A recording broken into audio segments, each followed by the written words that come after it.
Hello, BookTube. Reggie and I are here to he doesn't want to be here.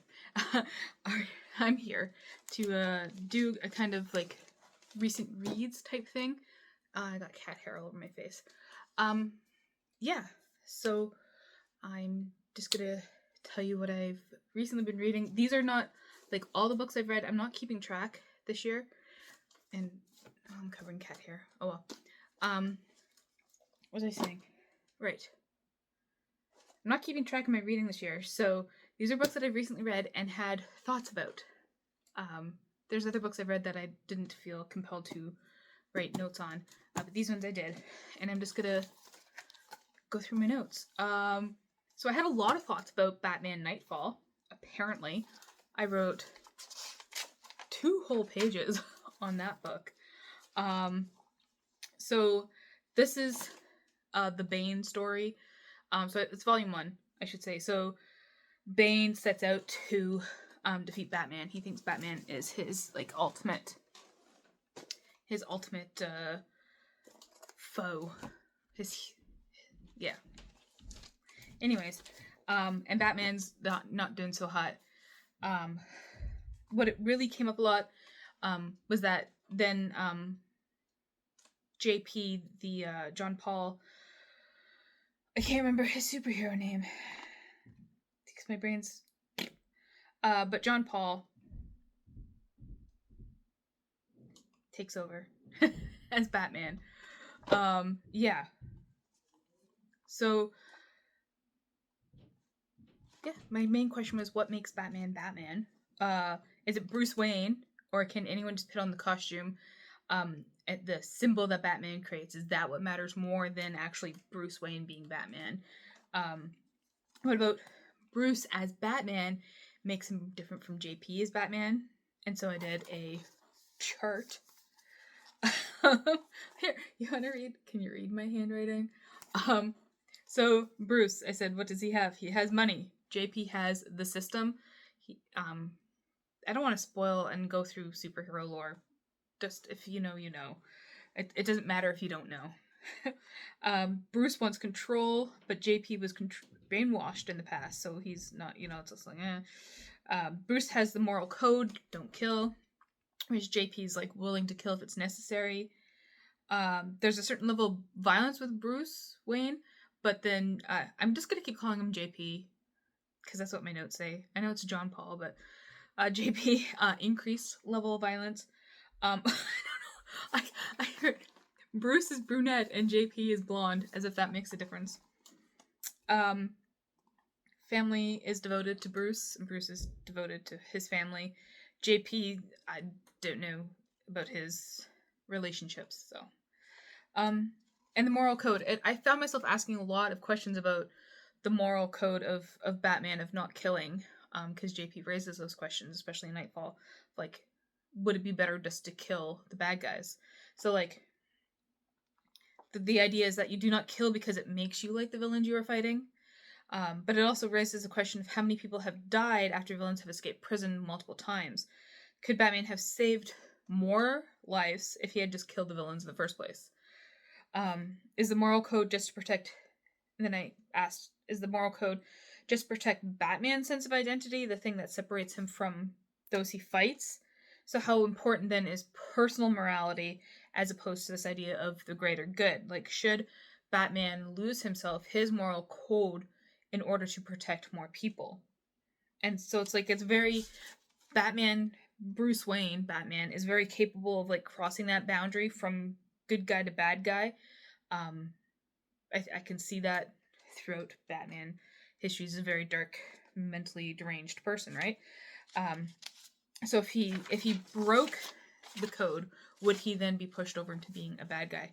I think one purposeful murder on Batman's conscience could tip him into being just as insane as the Joker or Bane. So is Batman morally good for pitting his psychological and ethical well-being over the greater good?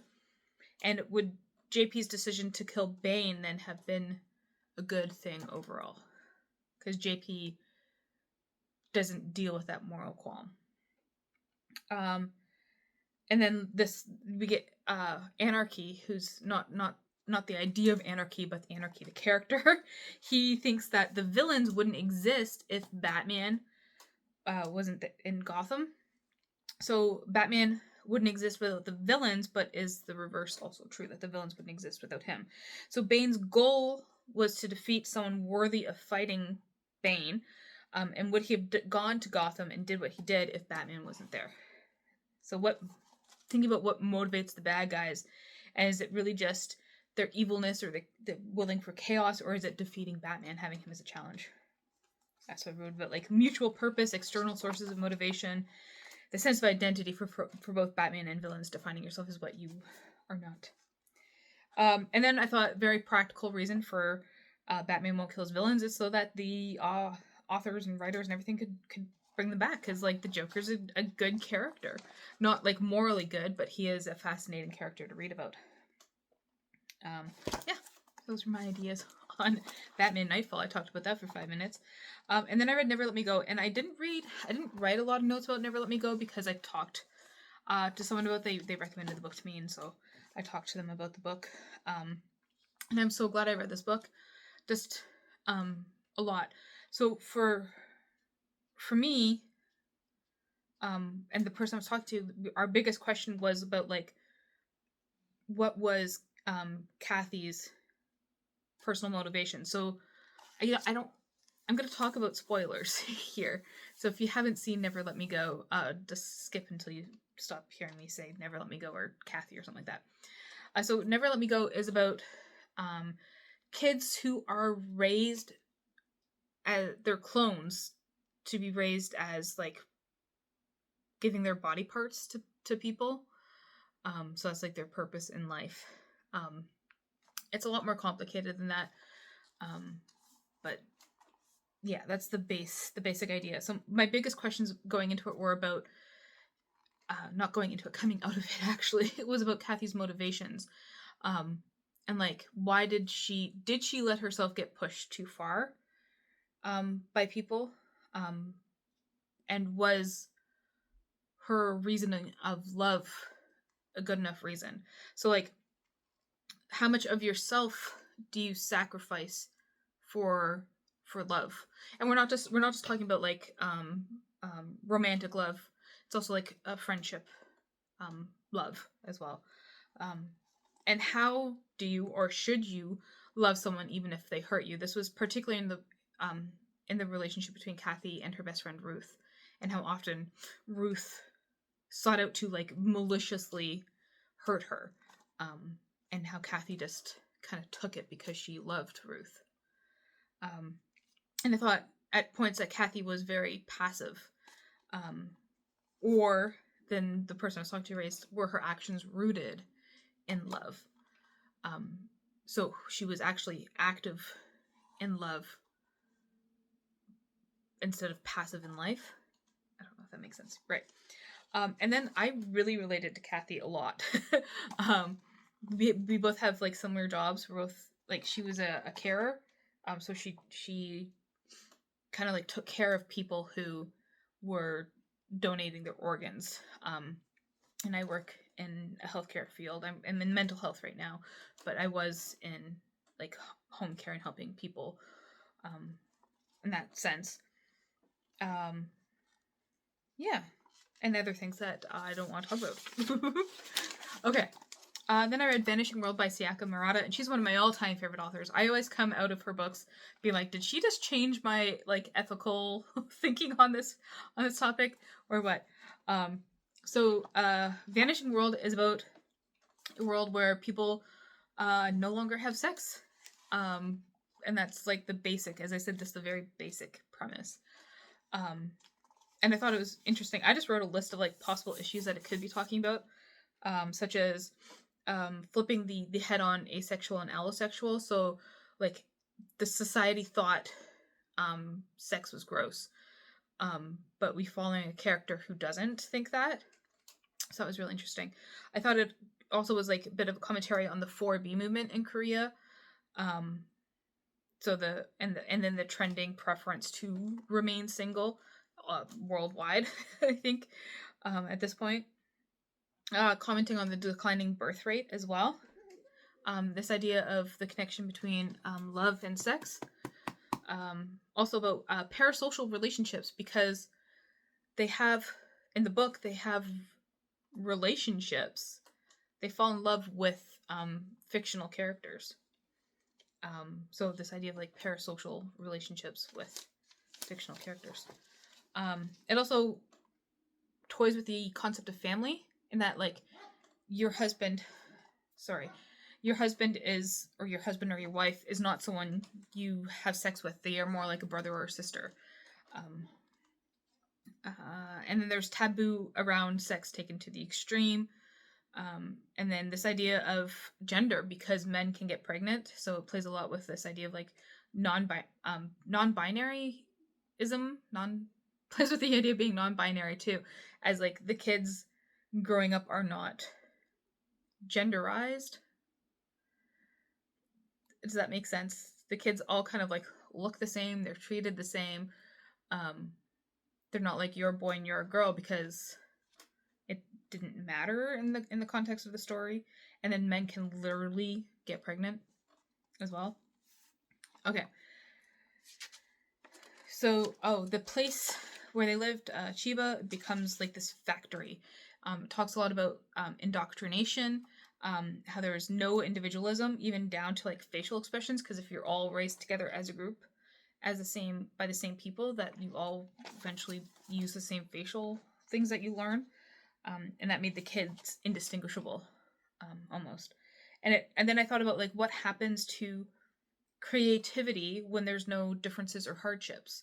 Like, are we as a society able to progress without creativity?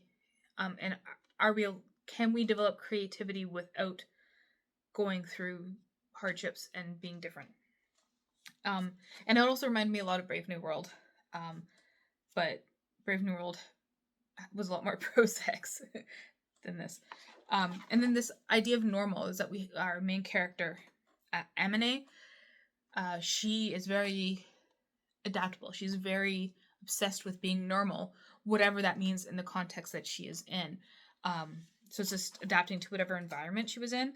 And we have this idea of like a micro society normal versus like global normal. So Chiba, the place where they're living, where she becomes normalized to the Chiba society, is actually abnormal in the greater global context. And they start referring to the world outside of Chiba as like the other world. So they're othering the outside world. And so I thought about like in groups, this creates like a normality that is only normal to them. But it also ostracizes outsiders. And so you create this sense of exceptionalism. And that's like how cults and stuff work, right? And I said, who doesn't want to be special, even at the expense of losing relationships, that sense of broader normality. And we see this in Amani's husband as he starts to pull away from her, as he becomes like the first man to successfully go through with a pregnancy. So he starts othering her as he becomes more exceptional.